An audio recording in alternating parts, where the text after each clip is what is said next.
ak Mor Sylla nekk président section football bu Azal Ndiambour président Mor tey waa les sportifs LG tey ñoo la seet si woon amoon bëggoon waxtaan ak yow ci classification rek benn bi njëkk mooy ci bilan saison bi passé bu Ndiambour léegi ñu ngi wax. Merci Tafa d'abord maa ngi nuyu ñi nga xam ne ñoom ñooy seetaan seen site bi di kontaan trop li ngeen ne pour ñu waxtaan ci équipe boo xam ne muy Ndiambour surtout équipe bu xol équipe bu Louga. waa bilan saison daaw bi ñu ngi jël 10e ci 14 équipes mu nekk at moo xam ne nii pour ñun nekkul loo xam ne ni moom moo méngoog ñun liñ bëggoon loolu liñ bëggoon mooy doon jouer les grands rôles et pourquoi pas ñu jël championnat bi wala ñu gagné benn coupe mais malheureusement constat bi mooy daaw jël ñu dara ba pare résultat yéen am pour ñun baaxul kon mën na tudde daaw dañu échec parce que championnat boo xoolee presque ñett équipe rek ñoom ñooy def saison bi nga xam moom bëggoon mooy ñett équipe yi nga xam ni ñoom ñoo kenn ki moo jël championnat ak ñaar yi nga xam ne ñoom ñoo jël coupe yi ñooñu ñooy wax ni ñoom seen année neex na mais ñi si des ñëpp boo ko xoolee année bu bon lañ def parce que kenn ku ne suñu bu sañoon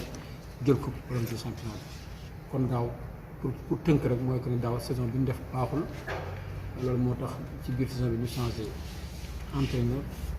indiwaat keneen ku bees pour jàppale bu ñu ko defee dana dox mais daaw daal en tout cas exceptionnel am par rapport ak résultat yi am. mais est-ce que monsieur le maire li taxoon bon ba atteindre leen objectif yooyu ngeen bëggoon est-ce que bàyyi ngeen ci xel ba fi mu toll nii pare ngeen bon pour loolu ngeen fexe ba doo leen ci jaaraat lan. wax dëgg la xam nga liggéey boo gis rek boo ko defee ba pare bu jeexee da nga war a toog saytuwaat ko mooy nga def sa évaluation après saison bi on a fait une évaluation def ay réunion d'évaluation yoo xam ne ni pour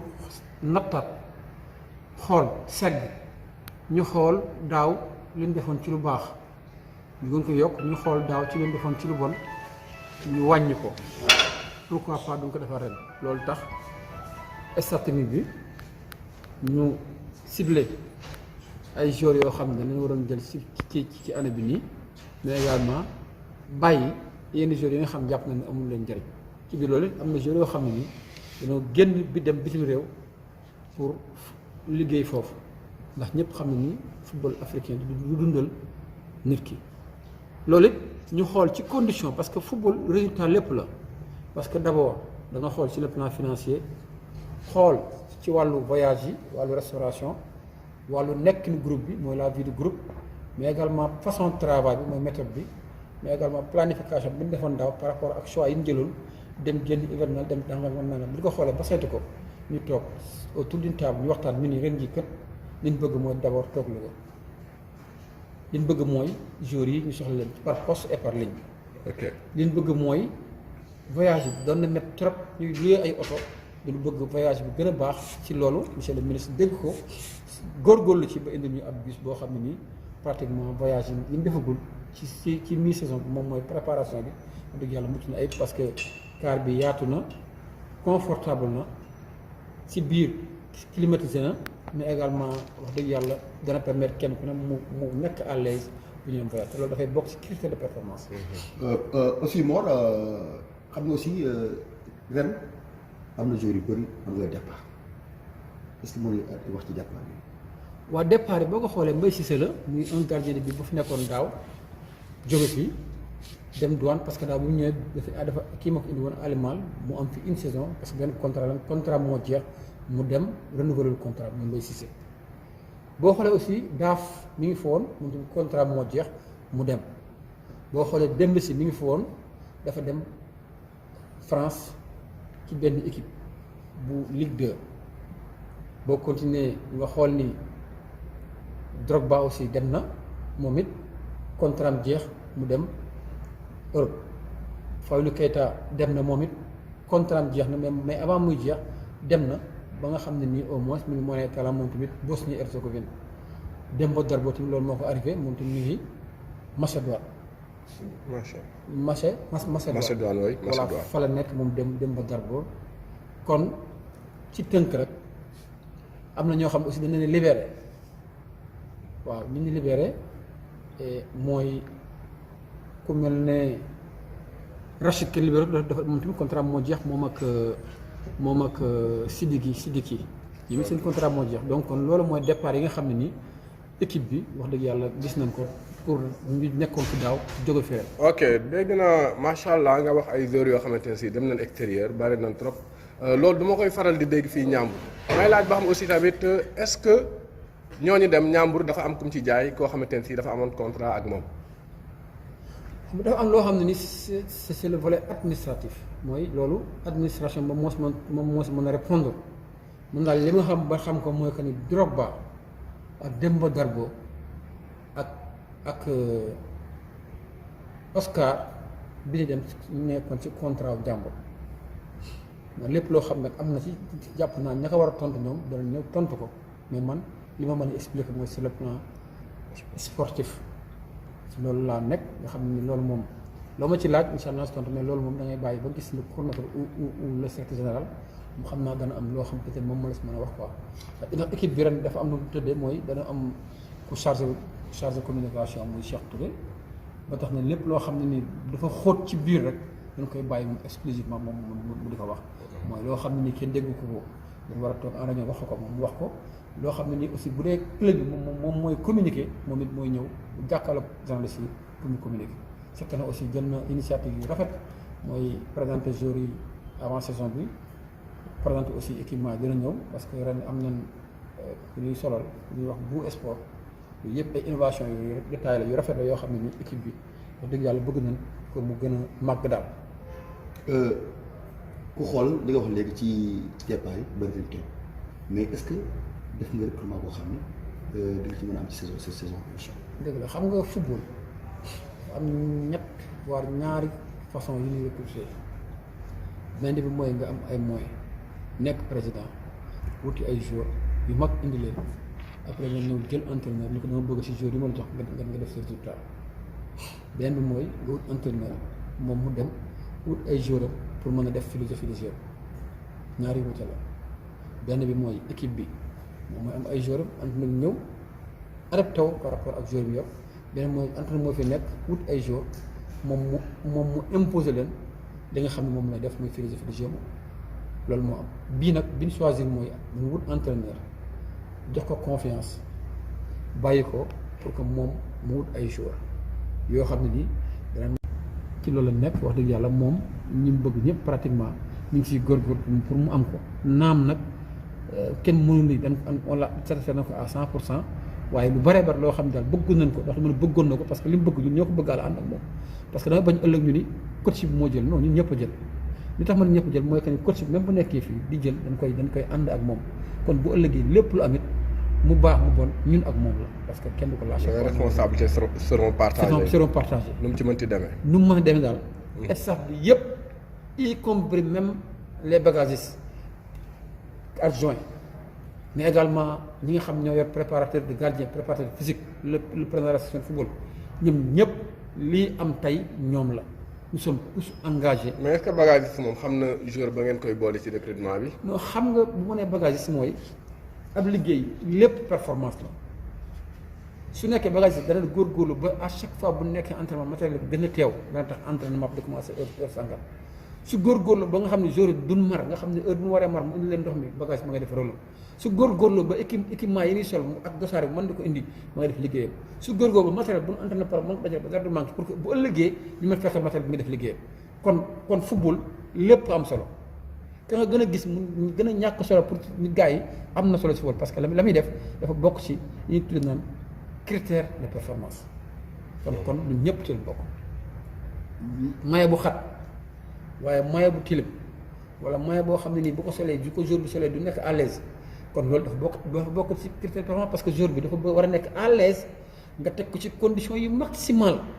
pour que bu duggee terrain mu mën a exprimer wu mu mën a génne lépp ci moom kon moo tax ma ni ñëpp a ci bokk même internat bi si lay bokk. d'accord ñaari semaine moo des pour que ñu démarrer championnat mais est-ce que mën nañu xam cette année-ci lan mooy objectif Ndiambour. waaw merci beaucoup aussi Ndiambour mënul weesu lan la wax bis bu ne Ndiambour équipe la boo xam ne équipe bu mag la di football les grands rôles les grands rôles ci championnat Sénégal malgré que depuis bi ñu ñëwee en Ligue 1 ba léegi ñu def ko Ligue professionnelle en 2009 Ndiambour jëlagul rang boo xam ne nii mën na ne baax na kon ñun suñu objectif mooy jël championnat bi voilà ñu jël benn trophée ci coupe du Sénégal wala coupe de la Ligue ndaxte nag wax dëgg fa yàlla nag supporteru Ndiambour mérité na lu ëpp loolu su ma nee supporter nag mooy ka nekk sa kër ga bañ a dem ak ñi nga xam ne ni ñoom ñooy topp Ndiambour fépp fu ñu jëm parce que ñooñu dañ leen a war a récompenser malgré que ñoom li def seen bopp la nga def ak seen équipe la man gis demaguma fenn bi nekkee ci kii ba léegi te gis ma leen fi amul dem nañ Ziguinchor dem nañ Mbour dem nañ Dakar dem nañ fu ne même match amicaux yi def sax boo geesoo gis sa peut-être sa gannaaw kon ñooñu wax dëgg yàlla ñu ngi jouer seen rôle moo tax ma ni ren ji lépp lu mën a am daal ñooñu bokk na ci ñi tax ñu war a góorgóorlu ba mën a atteindre suñu objectif. mais monsieur le maire bu ñu xoolee par rapport ak recrutement bi nga def ak départ yi nga am recrutement bi joueurs yu bari yu ñu recruté ñu bari dañ jàngat que ni ñoom daaw nekkuñ woon ci Ligue 1 bi. c'est vrai ñu ci ëpp nekkuñ ci woon te donc ku nekkul woon ci mbir ñëw ci li ñëpp di jàpp mooy que yow na ngay ñëw pour jàng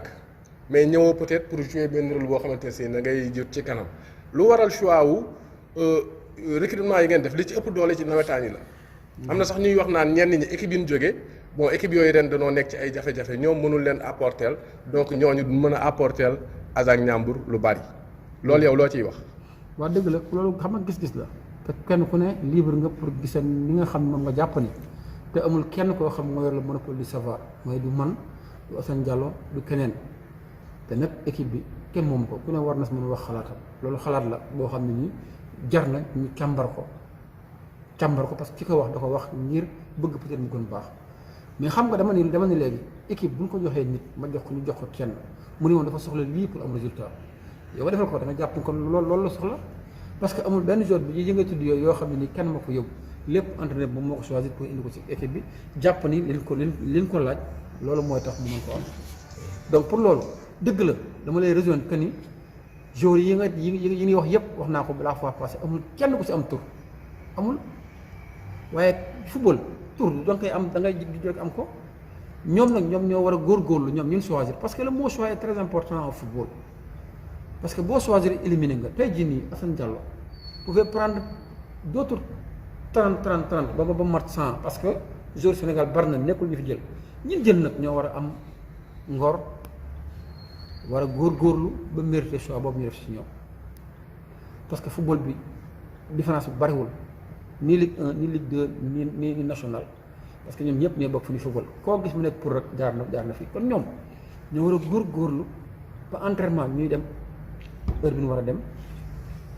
bu leen entraîneur bi wooyee ñu ñëw concentré wu mais être concerné mooy li ñuy def mu concerné leen ba li nga xam mooy ñëpp ñu mën ko am doon mais sinon li nga wax rek mooy éternel recommencement ñu dikkaat naan war na fa baax parce que daaw Ndiambour match bi ñëpp amul benn match bu ñu dominé match la ñu jël benn bi bilan boo xam ne kenn moo ko def après ñu rate ay occasion te pourtant mën nañ gagné après ñu misiwaat et pourtant da ngay leer match bi c'était un match boo xam mën nañ gagné mais détail bu ndaw war nañu perte ko donc ren ji ci détail yooyu ren bu leen bëgg a liggéey ba nga xam ne nii heure bu ñuy génn danañ génn bu baax a baax mais ñu fexe ba lan doon def ay années 92 93 94 mooy ku ñëw stade Abdou rek xam ni fi nga ñëw moom loo mu nekk loo xam ne ni Ndiambour rek moom ku fa génn rek yóbbaale defet d'accord président ba léegi ñu nekk aussi ak si loolu section Ndiambour président fan yi ñu ngi dégg ci Ndiambour am na ay coow yu fi am benn jour bu jox Messi nekkoon ci Ndiambour ay jamono jëlee ko fi bu ko fi jëlee aussi ak comportement bi fi jëlee mais aussi suñu xool fan yi dañ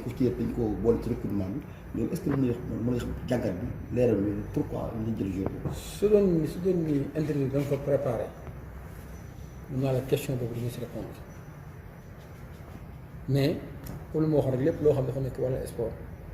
man du ma ragal pour wax ci wax nag sama xalaat nag selon man ni ma ko gisee ak selon président section football bi nan la ko gisee parce que boo jiitee parfois il faut prendre des décisions bomb Hiroshima Nagasaki nit rek moo ni nan ko bës mu dem kon il faudrait aussi ñu jàng di jël ay décision man dama gis ne man boo affaire Messi Niang ci li ma dégg kenn ku ne def nga sa rôle mooy l'entraîneur gis na joueur mu performance sur le plan sportif mu jël ko mi ngi ci rôle am certains dirigeants de l'ASC de l'ASC Ndiambour constaté que ni joueur bi ñu jël amoon na antécédent ak Ndiambour ñu wax positivement mais wax ñu négativement li ñu wax mooy joueur bi fi nekkoon kat amoon na problème ak ñi fi nekkoon problème boobu mën na jur yeneen problème ñun dañu gis ni kon Messi bu warul football Ndiambour ndax yooyu problème loolu seen droit la c'est le droit le plus absolu ñu wax ko ñu ko waxee pare maintenant l'entraîneur principal mooy Assane Diallo gis ni am na litige entre moom wala entre joueur bi ak yenn dirigeants yi mu ne kon na joueur bi arrêté ba régler problème bi. kon Messi kon instant bi dañ ko arrêté ou bien dañ ko exclure définitivement. dañ ko arrêté lañ ko def arrêté pour que ñu génnee ko ci équipe parce que am na ay voix yu jóg te voix yooyu ay voix yu prépondérante la mooy ay nit ñoo xam ne nii dañoo bokk ci Ndiambour nekk ay dirigeants wax seen xalaat boobu ñu wax kenn écarté ko ñu jël ko en considération maintenant pour essayer de trouver une solution pour que équipe bi gagne si parce que tey jàpp naa ne kenn waru ci perdre ni dirigeant ni joueur ni entraîneur le problème maintenant suñu toll foofu la toll après nag am na ay certains membres de penc yu dugg ci ay rajo di wax ñoom it peut-être ñu ngi seen droit parce que seen droit bi ñuy wax mooy dañu jàpp ni ñoom dañu léger seen joueur te pourtant pour man kenn légerul seen joueur nga xam nga nit bu xëyee si ni rek mën na gisee neneen keneen gisee neneen kon ñoom ñëpp dama jàpp ni li nga xam ne moom mooy intérêt général bi rek mooy te Ndiambour lépp lu muy dugg ko ci loo xam ne ni day arrangé ñëpp arrangé leen mooy que équipe bi gagné si mais également ñu def ko ci anam yoo xam ne mu gën a rafet donc ñun en tant que président section football man j'ai dit que ni c'est un problème il faut en parler avec le président en parler avec les dirigeants en parler aussi avec l'entraîneur pour essayer de trouver une solution idoine su dee ni Messi toog moom moo gën a baax ci équipe bi que Messi toog wuti feneen parce que équipe bi rek nekkul Sénégal su dee maintenant Messi football Ndiambour te du yàq dara ci relation entre les dirigeants ak joueur bi ñu réglé ko mu jeex benn yoon ñu fexe ba Messi football mais en tout cas daal solution bi nga xam mooy bi gën daal mooy boo xam ne ni ñu indil benn problème équipe bi lu ko indil problème ñun duñ nekk si loolu. d'accord président kon defe naa ni aussi leer na kon président ñu ngi lay jaajëf bu baax a baax tey ñëwoon tey fii fekk la ci wax mooy sa ci maire bi fi nga aussi daanaka mooy sa fépp daal doon def jàkkaarloo di lay defal interview ñu xool aussi xam ne vraiment dañ koy aussi remercier di ko fekk aussi dañ ko fekk à dépourvu mu ñëw bett ko mu ñëw toog waxtaan ak ñun te aussi boo xoolee di wax nee na chaque fois bu dee sa benn seconde daañu wax ak yéen kon aussi président Mor ñu ngi lay remercier di la gërëm merci beaucoup. waaye yéen it ñu ngi leen di remercier parce que nit mënul dem fépp rek dem wax ak ñëpp ci yu mel ni ngeen ñu may ñu mën a wax ak population bi wax ñu ñu gëm wax ñu nag ni lépp ñu gën a ko gëm parce que wax moom da ngay wax rek da nga bàyyi nit ñi apprécier mais leen wax lépp daal ci waxin bi bëgg mu baax rek moo tax amuñu si benn intérêt pour ko wax kenn lu ñaaw wala am benn intérêt pour wax ñun ñu neex déedéet dañuy wax li ñu jàpp ni bu ko defee danañ génn fenn ñun nag wala boog mën nag fii ma nekk nii station bi ma nekk nii nekk président section football am na ñeneen ñi fi nekkoon di ko doxal lu gën ni ma ko doon doxalee su ma fi jógee kenn def nekk di ko doxal ni mu gën ni mu ko doxalee mais en tout cas man li nga xam daal moom mooy sama yéene mooy fexe ba lépp loo xam ne mi ngi dem ci wàllu sport bi wàllu football bi ñu doxale ko ni nga xam ne ni moom mooy gën a arrangé équipe bi kon ci loolu ñu ngi woon ñëpp képp bépp expert boo xam ne mi ngi Louga que lu mu yaakaar ne bu ñu ko defee équipe dox rek ñu waxtaan ci parce que tuuti ñu benn porte parce que réunion yi ñu koy gën di def sur la section football critique yi baax na ñu ngi koy xool di ci bàyyi xel lépp lu nit wax rek ci fenn ñu ngi koy gis di ci bàyyi xel pour que équipe bi gën a dox kenn moomu ko équipe bi Ndiambour c'est pour tout le monde jiir Ndiambour jiir Louga